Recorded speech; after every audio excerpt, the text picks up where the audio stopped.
ትዕግስት የሚባለውን ነገር እሱን ለኔ ብትሰጠኝ አንተ ጋር ያለውን ብዬ ነው። ኮሜንት ማን ነው የሚዘጋው? እሱ ከየት እንዳመጣኸው ራሱ በጣም እኔ አሁን በእስልምና እሱ እንዲሰጥ እሱ እንዲኖረው ነው ሰው ተንበርክኮ ፈጣሪው ዘንድ በጣም በእጅጉ የሚጠይቀው ማለት ነው። እና እሱን ከየት እንዳመጣኸው እንዴት አድርገህ እንዳመጣኸው አላቅም። እኔ እውነት ለመናገር በጣም ብዙ ክርስቲያኖች በጣም ብዙ ሌላ አማኞች በብዙ ሲያመሰግኑ በብዙ ቪዲዮ ሲሰሩ አግኝቼዋለሁ። እና አንደኛውና የመጀመሪያው ጥያቄ እሱ ነው። እውነት እንዴት እንደታደለ ወይም ከየት እንዳመጣው አላቅም። እኔ ፎር ደ ፈርስት ታይም ከብዙ ጊዜ በፊት ነው ያየሁት እና ኤቭሪ ታይም እንደዚህ ሆኖ መቀጠልና የሆነ ጊዜ ቱጋ ለማለት የሆነ ጊዜ አለመናደድ መቻል የሆነ ጊዜ ላይ የሌለ ባህሪን አለማሳየት። እንደ ሰው እኮ ነን እኮ ተነስተን እኮ የሆነ ጓገጭ እንላለን የሆነ ወይም የሌለብንም ባህሪ እናሳያለን። ስፔሻሊ ደግሞ ላይቭ ነው እና ነገሩ ወይ ቪዲዮ እየሰራን አይደለም። እኔ ኤዲት አድርጌ ምናምን ካለሁበት ስቴት ወጥቼ ልሰራ እችላለሁ። ከየት ነው ያመጣኸው ያንን ነገር? ቀላል ነገር አይደለም። ሰው ትዕግስት ካለው ሰው መቻል ካለው ሁሉን ነገር ማድረግ ይችላል። እና ይሄን ነገር ከየት አምጥተህ እኔ እንጃ። ለብዙ ሰዎች ግዴታ እምነታችን ስለሆነ አይደለም፣ ግን እንዴት እንደቻልከውና እንዴት ይሄን ሶብር እንዳመጣው እኔ አላቅም። ብቻ ችለ ኢቭን ያንን ነገር ችለ ሁላ አንዳንዴ ፈጣሪን ያንን ሰው እንዲያናግረው አድርጎ አሁን ትናንትና በተከታተልነው ነገር እኮ አንተ ባለህ ነገር የምታናግር ሰው ሆነ ሳይሆን ፈጣሪህ ነው እኮ ሌላን ሰው ሲያናግርልህ የነበረውና ያስቻለልህ ማለት ነው። በጣም በሚገርም ሁኔታ ማለት ነው። ፈጣሪህ ሌላን ሰው እንዲናገር አድርጎ አስቻለው ያን ሰው ብር። ከይቅርታ ጋር ግን አንተን የገለጽኩበትን እና አንተን የመሰልከኝን አንድ ነገር ተናግሬ ነበር ቪዲዮ ሰርቼ እና ይህችን ነገር ልንገር። ዓላማው ሃይማኖትን ማስተማርና አንድ አምላኩ አላህ አንተ መሐመድ ወይ ሰዎችን ከጨለማ ወደ ብርሃን ልታመጣ ተልከሃል የሚለውን ቃል ተከትሎ የመልእክተኛውን የነብዩ መሐመድ ሰለላሁ ዐለይሂ ወሰለምን ፈለግ መንገድ ተከትሎ ሰዎች እውነተኛ ወደሚለው ሃይማኖቱ መጥተው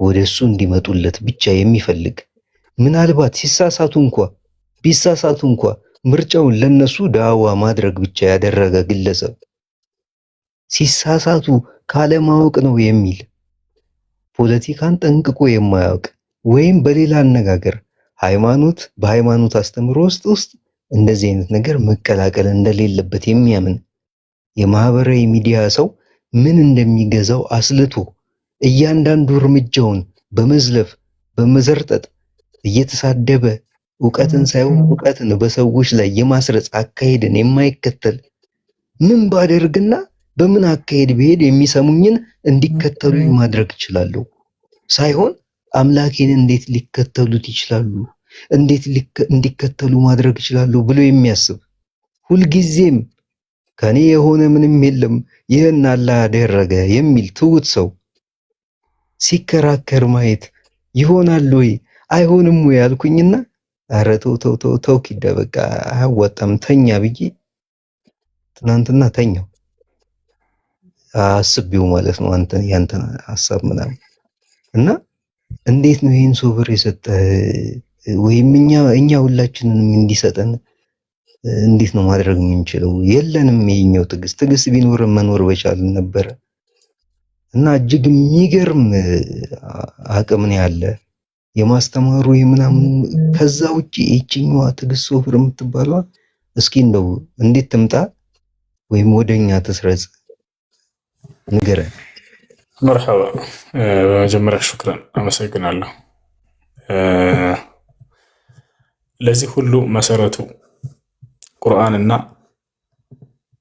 የነቢዩ ሰለላሁ ዐለይሂ ወሰለም እንዲሁም የቀደሙትን ነቢያቶች ታሪክ በደንብ አድርጋችሁ ማንበብና ማወቅ ነው።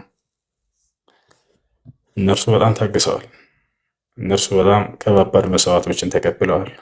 ከባባድ መስዋዕቶችን አሳልፈዋል። የእነርሱን ታሪክ ብታውቁ እኔ ምንም ማለት አይደለሁም። አላህ በቁርአን ላይ ነቢዩ ሙሐመድ ሰለላሁ ዐለይሂ ወሰለም በተለይ ሱራ ሁድን እንዴት እንደመጣና በውስጡ ያለውን ብታስተውሉ በጣም ታጋሽ ያደርጋቸዋል። ሱራ ሁድ የሁድ ምዕራፍ ይላል። ሁድ ከነቢያቶች መካከል አንድ ነቢይ ነው። ከኑህ ዐለይሂ ሰላም በኋላ የተላከ ነቢይ ነው። በእርሱ ስም የተሰየመ ምዕራፍ ነው። በዚህ ምዕራፍ ላይ የሁሉም ነቢያት ታሪክ ህዝቦቻቸው ጋር ያሳለፉት ከባባድ ነገራቶች ተገልጿል። የህዝቦቻቸው ምላሽ ምን እንደነበር። ታዲያ ይህን ሱራ አንብባቸው እንደጨረሳቸው መጨረሻ ገጽ ላይ አንዲት አንቀጽ አለች። ያቺ አንቀጽ ነች እኔ በጣም እንድታገስ ያደረገኝ። በቃ በዚህ በዳዋ መንገድ ላይ በተለይ ማለት ነው። ምን ትላለች መሰላችሁ አንቀጿ? ሙሉ ታሪኩን ከገለጸ በኋላ ወኩለን ነቁሱ ዐለይከ ሚን አንባኢ ሩሱል ማ ኑሰቢቱ ቢሂ ፉአደክ ወጃአከ ፊ ሃዚሂ ልሐቅ ወመውዒዘቱን ወዚክራ ሊልሙእሚኒን ይላል። ያ ሰላም ያ ሰላም። ሙሐመድ ሆይ አላቸው። ይሄ ምዕራፍ የወረደበት ምዕራፍ ምክንያት ነቢዩ ሰለላሁ ዐለይሂ ወሰለም በመካ ላይ ባስተማሩበት አስተምሮ በጣም ከባባድ ግፍና መከራን ካሳለፉ በኋላ አላህ ስብሐነሁ ወተዓላ ለምን መታገስ እንዳለባቸው የገሰጸባቸው ቃል ነው። ያ ሁሉ ነቢያቴን ሁሉ አሳልፈዋል። መጨረሻ ላይ ምን አለ? ወኩለን ነቁሱ ዐለይከ ሚን አንባኢ ሩሱል፣ ሙሐመድ ሆይ ይህን ሁሉ የነቢያትን ታሪክ ለአንተ የምተርክልህ ማ ኑሰቢቱ ቢሂ ፉአደክ፣ ከህዝቦችህ በደረሰብህ ግፍና መከራ ልብህን የማጸናብህ ቃል ይሆን ዘንድ ነው፣ የምትታገስበት ቃል ይሆንልህ ዘንድ ነው አላቸው። ታዲያ ያ ሁሉ ነቢያት ከአንተ በፊት ያ ሁሉ ግፍና መከራ አልፎበት ከታገሱ ለስድባቸው፣ ለዘለፋቸው፣ ለወቀሳቸው፣ ለሚያደርሱባቸው አደጋ ያን ሁሉ ታግሰው ከሆነ አንተም ልክ እንደነርሱ እንድትታገስና ልብህ በትዕግስት እንዲጸና ዘንድ ነው አላቸው። ያ ሰላም። ታዲያ እነዚያ ነቢያቶች ይሄንን ሃይማኖት በማስተላለፍ ላይ አምላካቸውን በመስበክ ላይ ያን ሁሉ ግፍና መከራ አሳልፈው ታግሰው ከሆነ እኔ ማንኝና ነው እንደነሱም አልታገሰው? የእነርሱ መንገድ ውድ መንገድ ነው። የእነርሱ መንገድ የነቢያቶች መንገድ በጣም ደስ የሚል መንገድ ነው። በእነርሱ መንገድ ላይ ሆነህ ተፈትነህ ብትኖር ይሻልሃል ከእነርሱ መንገድ ወጥተህ የድሎት ህይወትን ከምትኖር። ገብታችኋል? ትልቅ እንትን ብሎ ማለት በቃ ስኬት ብሎ ማለት እዚህ ዓለም ላይ ነቢያቶች የኖሩበትን መንገድ መኖር ነው። በተለይ በዳዕዋቸው ጊዜ ትዕግስት ማድረግ መለያቸው ነበር። ከህዝቦቻቸው ይሰድቧቸዋል፣ ይዘልፏቸዋል፣ ያንቋሿቸዋል፣ ይሳለቁባቸዋል፣ ሙድ ይዙባቸዋል። ነገር ግን ያን እነርሱ አጸፋዊ ምላሽ አይመልሱም ነበር። ይልቁንስ መልካም ተናግረው ያልፋሉ። ስለ አምላካቸው ብቻ ነው የሚያስቡት። ሁሌ የአምላካቸውን ማንነት ብቻ ለህዝቦቻቸው ያስተምሩ እንጂ የእነርሱ ክብር አያስጨንቃቸውም ነበር። ጉዳያቸው አይደለም ነበር። እኔ በዚህ ቦታ ላይ ብትሳለቅብኝ፣ ብታላግጥብኝ፣ ብታሾፍብኝ ያለ እኔ ምንም ማለት አይደለም። እርሱ ላይ ትኩረት አድርጌ መልስ ልሰጥህም ጊዜን አልወስድም። አንተ እየሰደብከኝ ግን በዚያ መካከል አንዲት ቃልን ብትሆን ተናግሬ ስለ አምላክ ያሳውቅሃለሁ፣ ስለ ነቢያቶች መንገድ አሳውቅሃለሁ። ያ ነው እዚህ የመጣሁት ስለ ክብሬ ላስተምርና ስለ ክብሬ ልከላከል ሳይሆን ስለ አምላኬ ላስተምርና ስለ አምላኬ ክብር ላሳውቃቸው ነው። ያ ነው እውነተኛውን መንገድ አውቃችሁ እንድትድኑ ነው ዓላማችን። ነቢያቶች ያ ነበር መንገዳቸው። ነቢያቶች ስለ ራሳቸው አይናገሩም ነበር ቁመው፣ ስለ ራሳቸው ክብር አያስጨንቃቸውም። ወለቀድ ስተህዚአ ቢሩሱሊን ሚን ቀብሊክ አላቸው ለነቢ ሰለላሁ ዐለይሂ ወሰለም። አላህ ሲያላግጡባቸው ሲያሾፉባቸው የመካ ሰዎች ሙሐመድ ሆይ በእርግጥም ከአንተ በፊት በነበሩ ነቢያቶች ላይ ተሳልቀውባቸዋል ህዝቦቻቸው። ነገር ግን አትዞርላቸው፣ በዚያ መልስማ አትስጣቸው። ዝም ብለህ እውነተኛውን መንገድ አስተምርና እለፍ እንዳለፉት ነው ያላቸው።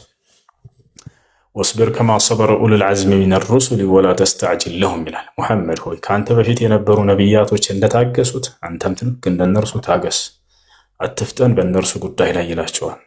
ወላ ተስተዕጅል ለሁም ይላል።